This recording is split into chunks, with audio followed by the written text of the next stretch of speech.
आज आप सुनने वाले हैं फागुन मास महात्म्य का 24वां अध्याय की कथा। जय श्री कृष्णा, राधे राधे। आप सभी का दिन शुभ हो। फागुन मास का पूर्ण लाभ प्राप्त करना चाहते हैं तो पूजा करने के बाद कथाओं का श्रवण भी अवश्य करनी चाहिए।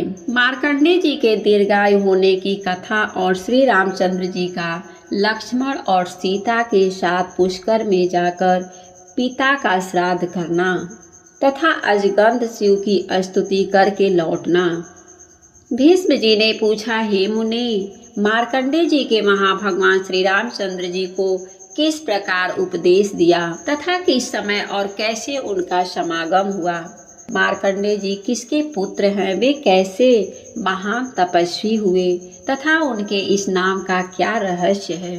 हे महामुने, इन सब बातों का यथार्थ रूप से वर्णन कीजिए। पुलस्त जी ने कहा, हे राजन, तुम्हें मार्कंडेय जी के जन्म की उत्तम कथा सुनाता हूँ। प्राचीन कल्प की बात है। मृकुंड नाम से विख्यात एक मुनि थे जो महर्षि भृगु के पुत्र थे। वे महाभाग मुनि अपनी पत्नी के साथ वन में रहकर तपस्या करते थे।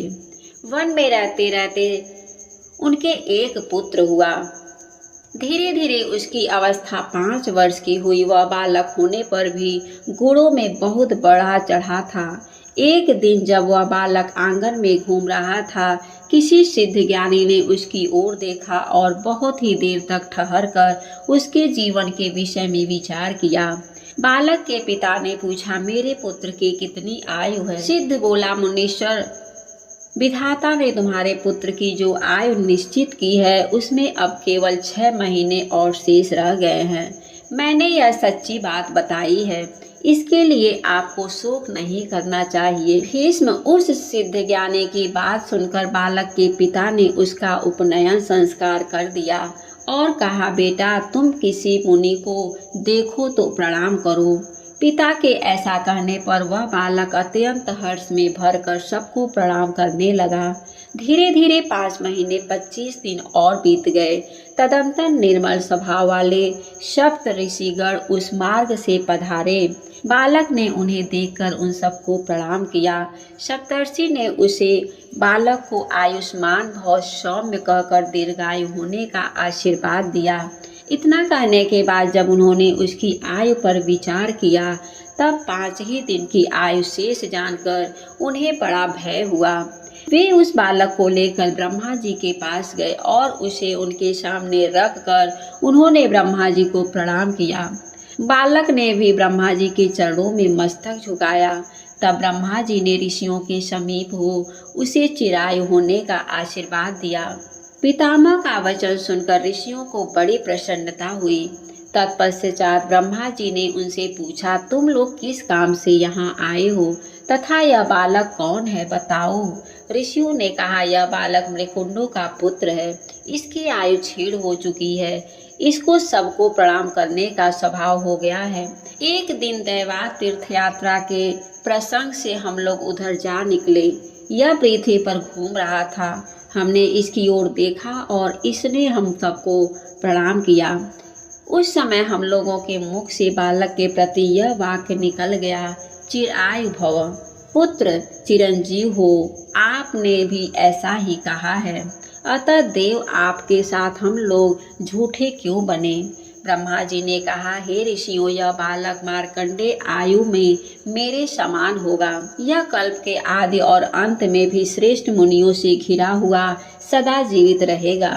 पुलस्त जी कहते हैं, इस प्रकार सप्तर्षियों ने ब्रह्मा जी से वरदान दिलवाकर उस बालक को पुनः पृथ्वी तल पर भेज दिया और स्वयं तीर्थ यात्रा के लिए चले गए।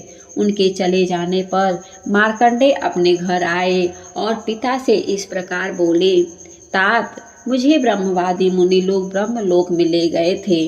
वहाँ ब्रह्मा जी ने मुझे दीर्घायु बना दिया है।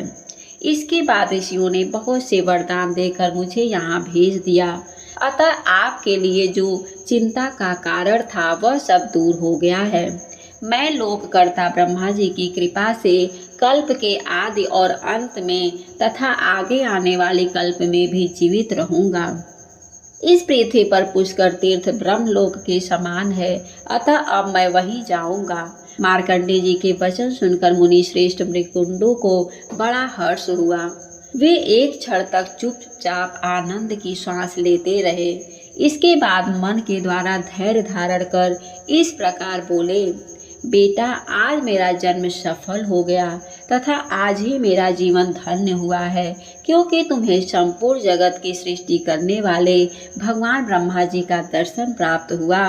तुम जैसे वंशधर पुत्र को पाकर वास्तव में मैं पुत्रवान हुआ हूँ। वत्स, जाओ, पुष्कर में विराजमान देवेश्वर ब्रह्मा जी का दर्शन करो। उन जगदीश्वर का दर्शन कर लेने पर मनुष्यों को बुढ़ापा और मृत्यु का द्वार नहीं देखना पड़ता है। उन्हें सभी प्रकार के सुख प्राप्त होते हैं तथा उनका तप और ऐश्वर्य भी अच्छे हो जाते हैं।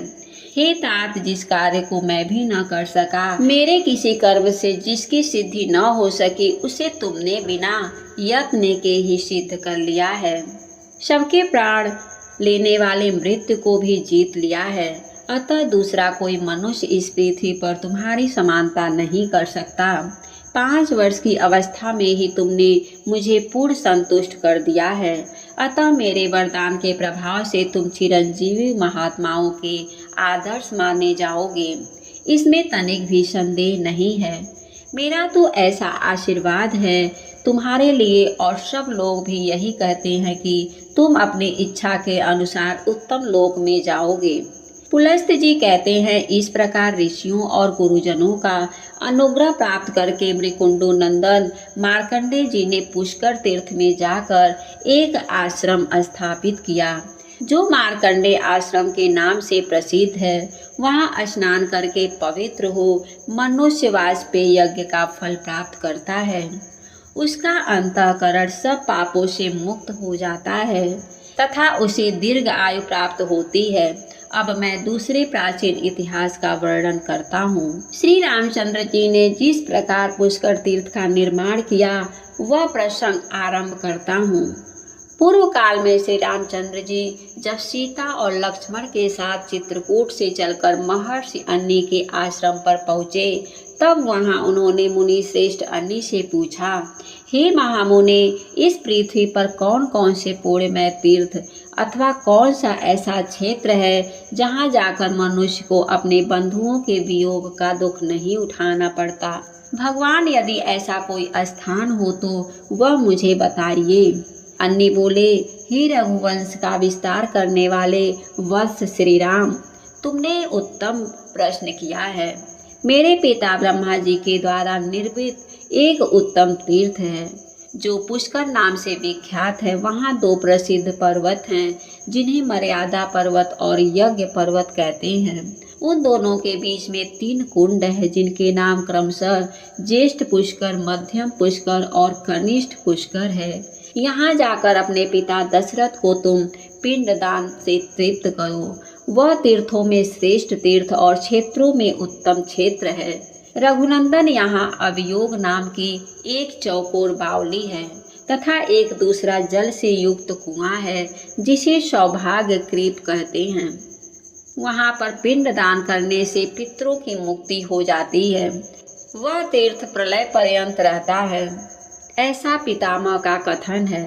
पुलस्त जी कहते हैं, बहुत अच्छा कहकर श्री रामचंद्र जी ने पुष्कर जाने का विचार किया।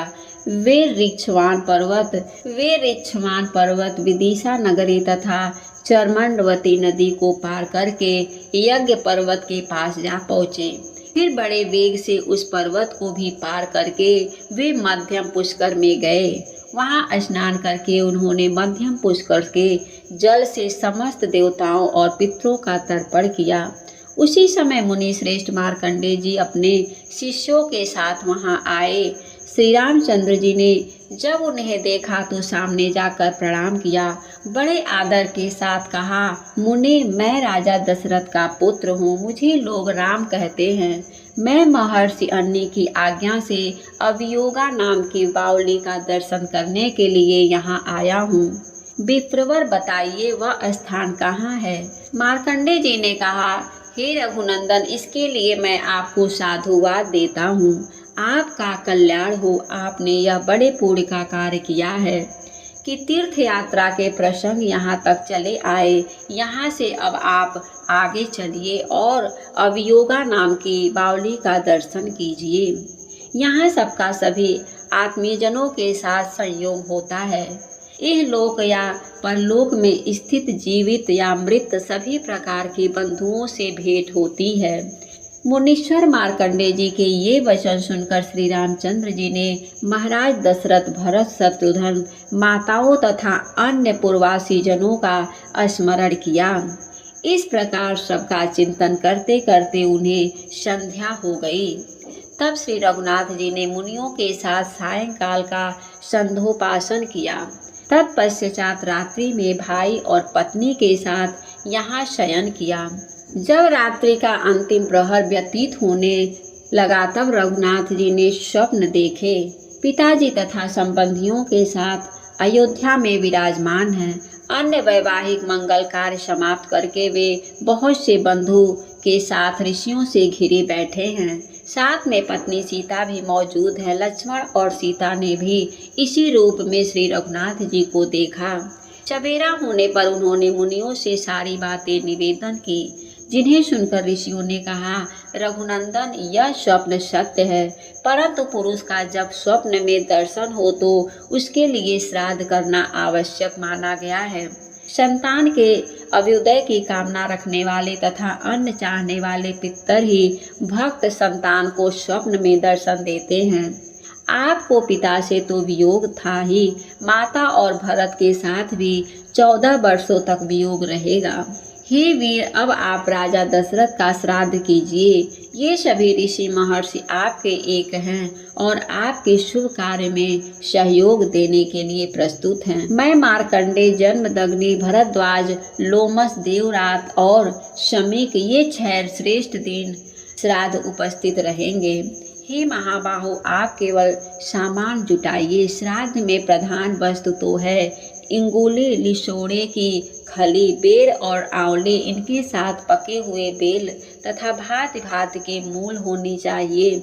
इन सब वस्तुओं से तथा श्राद्ध संबंधी दान के द्वारा आप ब्राह्मणों को तृप्त कीजिए। सुअर्त पुष्कर के वन में आकर जो नियम पूर्वक रहता और नियमित आहार करके श्राद्ध आदि के द्वारा पितरों को तृप्त करता है, उसे अश्वमेध यज्ञ का फल प्राप्त होता है। श्री राम, आप श्राद्ध की सामग्री एकत्रित कराइए। हम लोग स्नान करने के लिए ज्येष्ठ कर में जा रहे हैं। श्री रघुनाथ जी से ऐसा कहकर वे सभी ऋषि चले गए।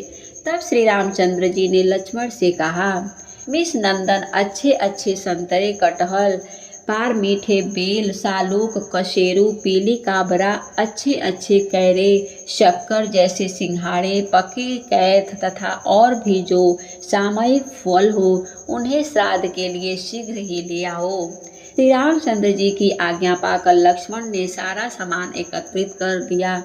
जानकी जी ने भोजन बनाया और तैयार हो जाने पर श्री रामचंद्र जी को सूचित कर दिया। श्री रामचंद्र जी भी अवयोगा नाम की बावली में स्नान करके मुनियों के आगमन की प्रतीक्षा करने लगे। दोपहरी के बाद जब सूर्य ढलने लगे और कुतप नाम की बेला उपस्थित हुई, उस समय श्री रामचंद्र जी के द्वारा निमंत्रित संपूर्ण ऋषि वहां आ पहुँचे।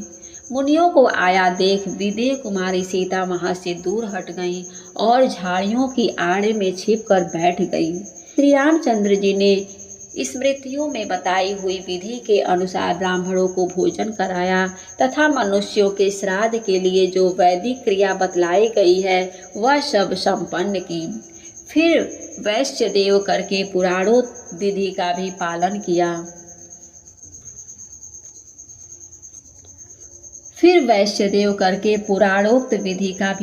किया। ब्राह्मणों के भोजन कर चुकने पर क्रमशः पिंड देने के पश्चात ब्राह्मणों को विदा किया। उनके चले जाने पर श्री रामचंद्र जी ने अपनी प्रिया सीता से कहा, प्रिय, यहाँ आए।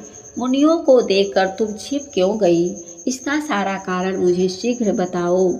सीता बोली, नाथ, मैंने जो आश्चर्य देखा उसे बताती हूँ। सुनिए, आपके द्वारा नामोच्चारण होते ही स्वर्गीय महाराज यहाँ आकर उपस्थित हो गए। उनके साथ उनके समान रूप रेखा वाले 2 पुरुष और आए थे, जो सब प्रकार के आभूषण धारण किए हुए थे। वे 3 ही ब्राह्मणों के शरीर से सटे हुए थे। रघुनंदन, ब्राह्मणों के अंगों में मुझे पितरों के दर्शन हुए। उन्हें देखकर मैं लज्जा के मारे आपके पास से हट गई। इसीलिए आपने अकेले ही ब्राह्मणों को भोजन कराया और विधि पूर्वक श्राद्ध क्रिया भी संपन्न की। भला मैं स्वर्गीय महाराज के सामने कैसे खड़ी होती, यह आपसे मैंने सच्ची बात बताई है। पुलस्त जी कहते हैं, यह सुनकर श्री रघुनाथ जी बहुत प्रसन्न हुए और प्रिय वचन बोलने वाली प्रियतमा सीता को बड़े आदर के साथ हृदय से लगा लिया। तत्पश्चात श्री राम और लक्ष्मण दोनों वीरों ने भोजन किया। उनके बाद जानकी जी ने भी स्वयं भी भोजन किया। इस प्रकार दोनों भाई श्री राम और लक्ष्मण तथा सीता ने वह रात वहीं बिताई। दूसरे दिन सूर्योदय होने पर सबने जाने का निश्चय किया। श्री रामचंद्र जी पश्चिम की ओर चले और 1 कोस चलकर ज्येष्ठ पुष्कर के पास जा पहुँचे। श्री रघुनाथ जी ज्यों ही जाकर पुष्कर के पूर्व में खड़े हुए, त्यों ही उन्हें देवदूत के कहे हुए ये वचन सुनाई दिए। रघुनंदन, आपका कल्याण हो। यह तीर्थ अत्यंत दुर्लभ है। वीरवर, इस स्थान पर कुछ काल तक निवास कीजिए, क्योंकि आपको देवताओं का कार्य सिद्ध करना, देव शत्रुओं का वध करना है। यह सुनकर श्री रामचंद्र जी के मन में बड़ी प्रसन्नता हुई। उन्होंने लक्ष्मण से कहा, हे सुमित्रानंदन, हे देवाधिदेव ब्रह्मा जी ने हम लोगों पर अनुग्रह किया है, अतः मैं यहाँ आश्रम बनाकर 1 मास तक रहना तथा शरीर की शुद्धि करने वाले उत्तम व्रत का आचरण करना चाहता हूँ।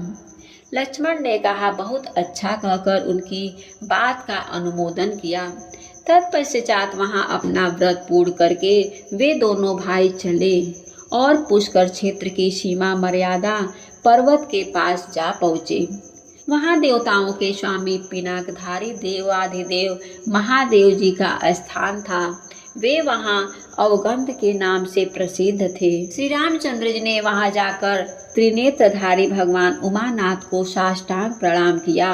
उनके दर्शन से श्री रघुनाथ जी के श्री विग्रह में रोमांच हो आया।